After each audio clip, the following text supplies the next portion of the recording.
పరలోకపు తండ్రి అంటున్నాడు, నేను నీ గురించి ఏ లేఖనములనైతే రాయించానో ప్రతి లేఖనము కూడా నీ యందు నెరవేర్చబడాలి. అప్పటి వరకు కూడా నువ్వెక్కడ ఉండాలి? భూమి మీదే ఉండాలి. అందుకని యేసుక్రీస్తు ప్రభువారు అంటున్నారు, నా ఇష్టం గురించి నేను రాలేదు, నన్ను పంపిన వాని చిత్తము నెరవేర్చుటకు పరలోకము నుండి భూమి మీదకి దిగివచ్చి ఉన్నాను. చాలా స్పష్టంగా చెప్తున్నాడండి, నా గురించి నేను రాలేదు, నన్ను పంపిన వాని చిత్తము నెరవేర్చుటకు ఈ భూమి మీదకి వచ్చాను. చూడండి, అందుకే దేవుడు అంటున్నాడు, పరలోకపు తండ్రి పంపించాడు. ఎందుకు? నా క్రియలు, నా లేఖనములు నీ అందు నెరవేర్చబడాలని. అదంతా దేవుడు కంప్లీట్ చేసి యేసుక్రీస్తు ప్రభువారు శిలువ పైన ఏమంటున్నారు? ఆరో మాట, సమాప్తమైనది. మనం చెప్పగలమా అలాగా? మనం చెప్పగలమా? చెప్పలేం. అయితే పరలోకపు తండ్రి యేసుక్రీస్తుకి ఇచ్చినటువంటి ఆజ్ఞలను ఆయన ప్రతిదీ పిన్ టు పెన్ ఇన్కంప్లీట్ పెట్టకుండా కంప్లీట్ చేశారు. అయితే యేసుక్రీస్తు ప్రభువారు ఈ లోకానికి ఎందుకు వచ్చారు? వెరీ గుడ్, రక్షించడానికి వచ్చారు. మనకి రక్షణ ఇవ్వడానికి యేసు ప్రభువారు వచ్చారు. అది గొప్ప పనా కాదా? ఒక గొప్ప పని చేయాలంటే ఊరికినే వస్తుందా ఎవరికైనా? ఇప్పుడు ఒక IAS IPS అవ్వాలంటే ఈజీగా అయిపోగలమా మనం? దానికి ఎంత కష్టపడాలి? అవునా? మీరు చెప్తేనే కానీ నేను చెప్పను. అవునా కాదా? IAS ఈజీగా అయిపోగలనా? నేను మెయిన్స్ రాసి అయిపోగలమా? దానికి ఎంత కష్టపడతారో కదా. నిద్ర లేకుండా చదువుతారు, తిండి ఉండదు, కోచింగ్లకి అయితే వేరే వేరే దూర ప్రాంతాలు వెళ్తారు, చాలా కష్టపడతారు ఆ ఉద్యోగం కోసం. ఎందుకు? ఆ ఉద్యోగం వచ్చిన తర్వాత వాళ్ళు ఎంతో హ్యాపీగా లైఫ్ లీడ్ చేయొచ్చు కాబట్టి కదా. అయితే ఇక్కడ దేవుడు కూడా ఒక గొప్ప పని చేయడానికి వచ్చాడు. ఏంటా గొప్ప పని? రక్షణ. ఏంటా గొప్ప పని? మనకు రక్షణ ఇవ్వడానికి యేసుక్రీస్తు వచ్చారు. అయితే అది గొప్ప పని. ఆ గొప్ప పని జరగాలంటే ఆయన గొప్ప శ్రమల గుండా వెళ్ళారండి. ఎంత శ్రమలంటే చాలా నిందలు, చాలా బాధలు. పగలంతానేమో సువార్త, రాత్రంతానేమో ప్రార్థన, తండ్రితో గడపడం, దూర ప్రాంతాలు వెళ్ళడం, అక్కడ లేఖనంలో ఉన్నటువంటి కార్యాలను జరిగించడం, పరలోకపు తండ్రి ఇచ్చిన పనులను చేయడం, బాధ, నిందలు, సూటిపోటి మాటలు ఎన్నో భరించాడండి తండ్రి మన కోసం.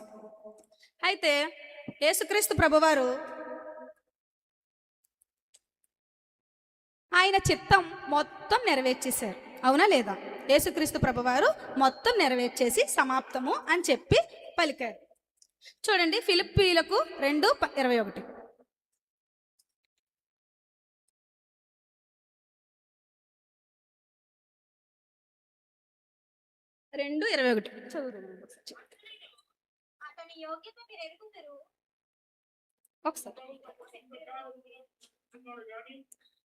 యేసుక్రీస్తు ఎవరంటున్నారు? అందరూ తన సొంత కార్యములనే చూచుకొనుచున్నారు గాని యేసుక్రీస్తు కార్యములను చూడరు అని పౌలు గారు అంటున్నారు. నిజమే కదా. ఇక్కడ యేసుక్రీస్తు ప్రభువారు తండ్రి, పరలోకపు తండ్రి తనకి ఇచ్చినటువంటి కార్యములను, తన లేఖనములను నెరవేర్చి సమాప్తమాయను అని పలికాడు. ఇక్కడ భూమి మీదకి వచ్చి తన కార్యములు ఏదైనా చేసుకున్నాడా యేసుక్రీస్తు ప్రభువారు? లేదు. సొంత పని ఏది కూడా తను చేసుకోలేదు. లేఖనంలో రాయబడినటువంటి కార్యములను మాత్రమే ఆయన జరిగించారు. కానీ మనం ఏం చేస్తున్నాం? దేవుని పని చేస్తున్నామా? దేవుని పన, మీ పన అంటే మనం ఏం చెప్తాం? మీరే కాదు, నేను కూడా. మన పని ముందు చేసుకొని టైం ఉంటే దేవునికి ఇస్తాం. అదే పౌలు గారు అంటున్నారు, తమ సొంత కార్యములనే చూచుకొనిచున్నారు కానీ యేసు కార్యములను చూడరు. యేసుక్రీస్తు ప్రభువారు అంటున్నారు, ఏమి ధరించుకుందుమా, ఏమి తిందుమా, ఏమి తాగుదుమా అనే ఆలోచిస్తున్నారు. చింతపడకండి, నేను మీకు తోడుగా ఉన్నాను. మీకు ఏమి అవసరమో, మీకు బట్టలు అవసరమా, తిండి అవసరమా, ఏమి అవసరం అన్నీ కూడా నాకు తెలుసు.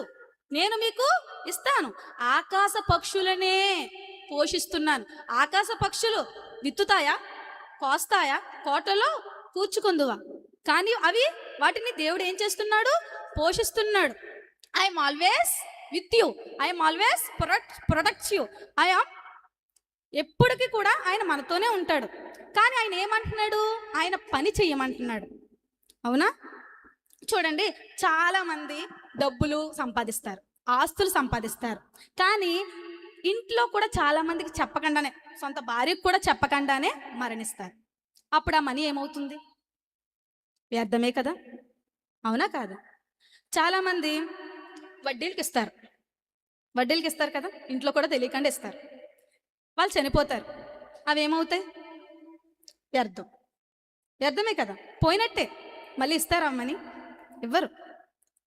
చాలామంది అలాగే చేస్తున్నారు. ధనం సంపాదించాలి, ధనం సంపాదించాలని చెప్పి దాని వెనకాల పరిగెడుతూ వాటిని దాస్తున్నారు. కానీ అది వాళ్ళ సొంత కుటుంబానికి కూడా ఉపయోగపడకుండా వ్యర్థంగా పోతుంది. అవునా? పోతుందా లేదా? కానీ మనం యేసుక్రీస్తు దగ్గర పడిన శ్రమ, ప్రయాస వృధాగా పోతుందా? పోతుందా?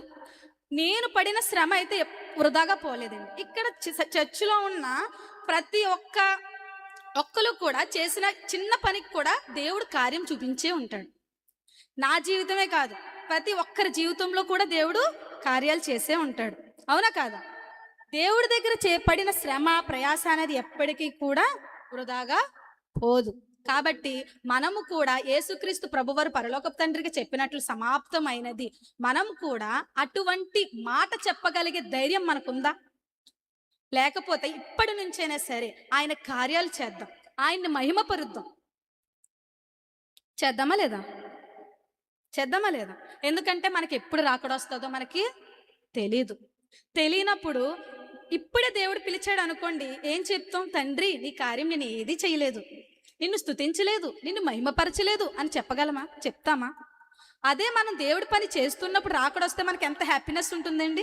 నేను ఆయన కార్యాలు చేశాను కాబట్టి ఆయన నన్ను చూసుకుంటాడు, ఆయన నన్ను చూసుకుంటాడు. కాబట్టి అటువంటి మాట చెప్పగలిగే ధన్యత మీకును నాకును కలగాలని చెప్పేసి కోరుకుంటున్నాను.